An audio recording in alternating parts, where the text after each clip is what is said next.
Hold on to a 10-pound dumbbell with your hands on both ends and engage your inner core stability muscles below your belly button.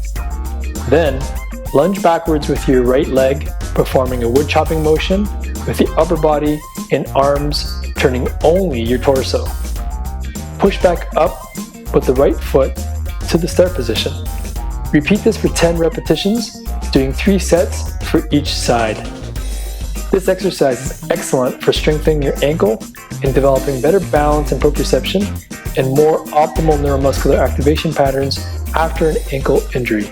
If you have any problems doing this exercise, please contact one of our physiotherapists at either our North Burnaby location on Hastings Street or in Vancouver on Cambie Street, just across the street from the King Edward SkyTrain station.